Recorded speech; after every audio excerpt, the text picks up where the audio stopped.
Hey everybody, welcome to Druid's Table. I'm Dan. I'm Jacob, and this is Larry, and you're about to witness two friends, nerdy friends, chat about TTRPG content. But first, yes. clink and drink. All right, so There we go. what do we have today? Today, we're talking about Pathfinder Second Edition. Something Classic. I've been enjoying a lot lately. Yeah. But specifically, I want to talk about using it running a Western. Right. Now, we've done this on AfterQuest. We ran... Slightly accidentally. Yeah, a little bit. It was fun, though.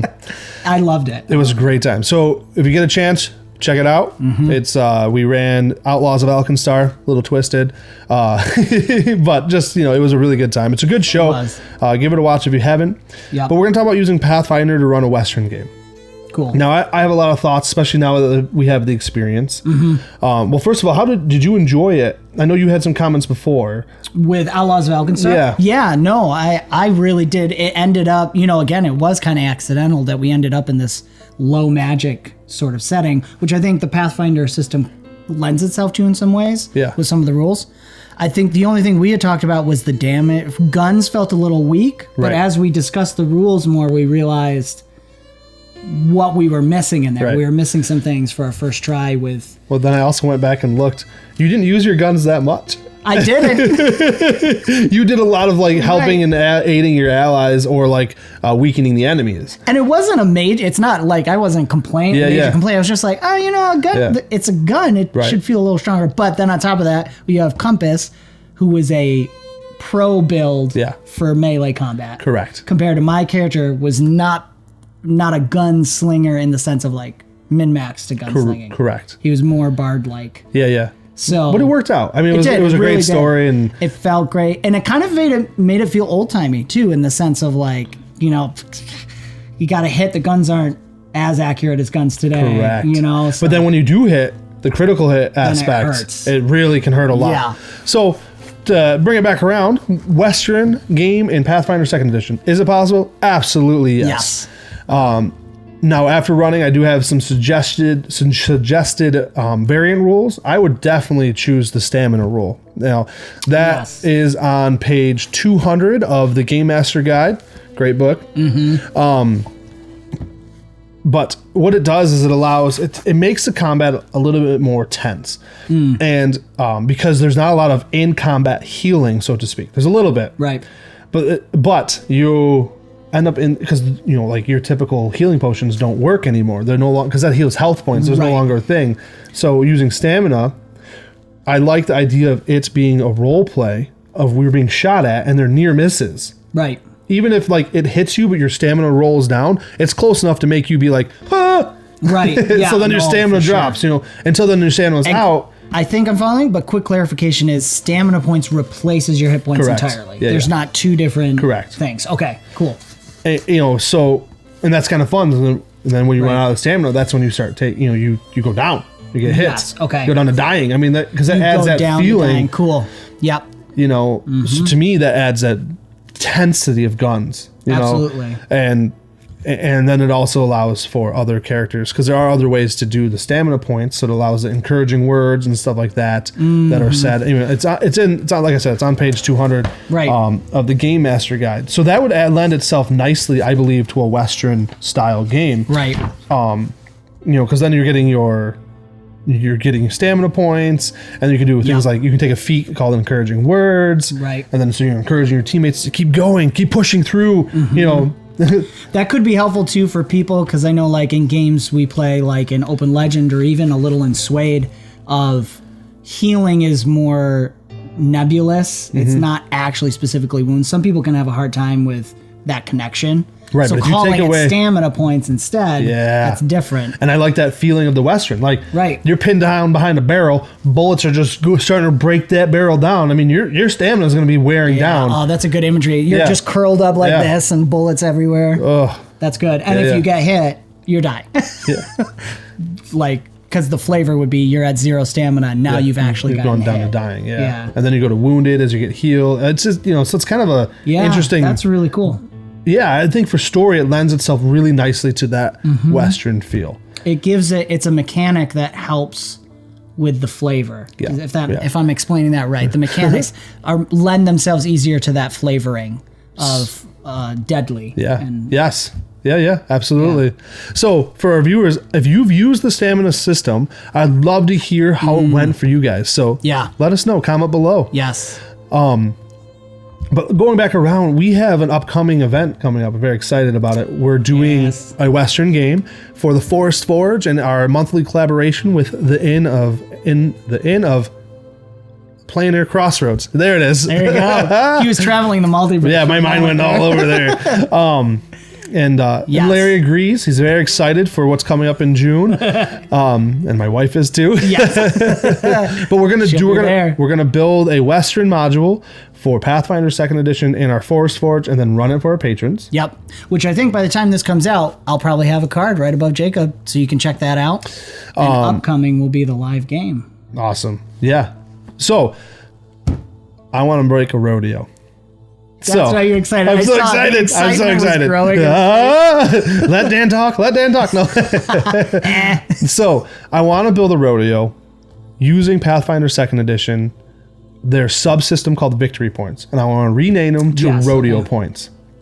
That's awesome. So you're going to create events, that your players are going to partake in. They're going to earn rodeo points as they're doing it. Okay. And then whoever at the end has the highest rodeo points, so that you can have some NPCs that could possibly win. Yeah. So then there's the challenges. There's fun for some role play between groups of people and situations. Mm-hmm. What was the victory points originally intended for? Because I don't think I've done that. Oh, so it's kind of like that kind of thing. It's meant to make a system that it's quite a broad thing. It actually says in there, rename it to fit the flavor you need it to fit. Oh, cool. Mm-hmm. So it's meant to be like, if you're storming a castle, you do certain events or certain things that generate victory points over the team, or stuff like that. It's meant to be used so that it's like a montage almost, right? Cool. Yes. Yeah. To generate these points and then role play through that. Okay. And that way, and then they also have in the victory points section, which I believe is on page 148 of the Game Mastery Guide. Check it out. They have how you would actually award the enemies groups or teams victory points also. So there's this like tension building up. You can share the victory points between groups. They seem, especially with the rodeo, you can easily have a board, where you're like tracking. Oh my gosh, yeah. And what's cool about the Western theme too is like, you have a party and they may be a group. Right. But there's a little tension because they're also trying to earn points against each other. That's cool. So that could be kind of fun to be like, some bantering. So like there could be like a team, you could do two different victory point systems. You could do team rodeo points and then individual rodeo points. Yeah. So there's like, if you want to go that deep. Right, which would be fun too, because if there's competition within the team itself, that just makes everyone do better, which makes the team as a whole do better to win. Right. So I love it. I'm pretty excited about it. So you guys should swing by and check that out. Yes. I'm curious, viewers, have you ever used the victory points system? Mm-hmm. And if so, how did you use it and how did it go? I want to hear that. Yes. So yeah, I'm very excited. I love Westerns, cowboy hat. I very much enjoy that feeling, the idea of horses and guns. My question is if we're doing it in Pathfinder, do we keep races? Do we allow magical classes? Right. This is all stuff that I've kind of gone back and forth about. Also, viewers, before we get too far, I would love to hear your comments on what you would want to see at a fantasy rodeo. Oh, yeah. Gorgon riding? Big old metal bull? I don't know. That makes sense. I think it's kind of cool. But I don't know. I would love to hear their ideas. Yes, so absolutely. Please share those. I would just be inspirational, and then we'd love to use them too. Yes. But to keep going with the Pathfinder and Western, I do think it would work. I think it would work really well, but I don't know about incorporating magic. Like, do you eliminate magic, make it low magic like we did for AfterQuest? Right. All of it could lend itself nicely to it, because why not have a magical rodeo? Right. I mean, that could be a lot of fun too, adding magic into the situation. Man, it probably comes down to what vibe you want. Really, I think, and we had discussed this in some of the Around the Hearth chats on Interplanar Crossroads, where there's that point. My inclination was that as the more magic you add, you can still maintain that feeling of Western. Yeah. But it would start to get either heroic or have a little bit of goofiness to it.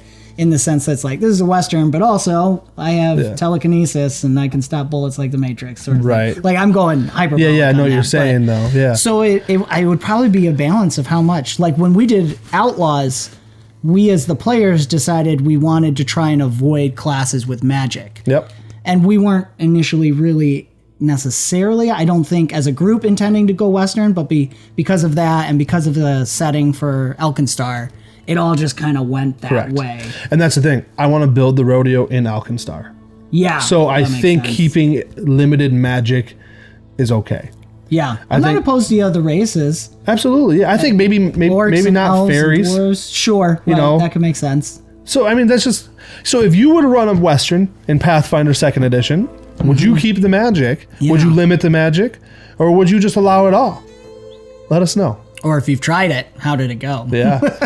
But I truly think for our Forest Forge, I think I'm going to do low magic. I think it just fits the realm and the situation. There's so many martial classes. Right. And you can still have alchemists. Right. You can still have... Steampunk can fit. Exactly. Really a steamy well punk feel in there. sure. Exactly. So, yeah, like I said in the beginning, can you run a Western in Pathfinder Second Edition? And the answer is absolutely yes. Especially if you have the Guns and Gears book from Pathfinder Second Edition. That was great. You know, that adds a lot. And then even if you pick up the Outlaws of Alkenstar book, the Adventure Path, those books are filled with other information too that you could pull and use. Yep. And we really enjoyed it and we did it. Check it out if you want to see how we did it and how it evolved over time. It was a lot of fun. That was good. So thank you, Paizo, for creating such an awesome product for us to use for these kind of situations. And I am looking forward to a Western Rodeo in Pathfinder Second Edition. I never thought I'd say that in my life, but I am excited to do it. Yeah! He's going to look at how excited he got. Well, I think it's time to clink and drink. Good night, y'all. Farewell.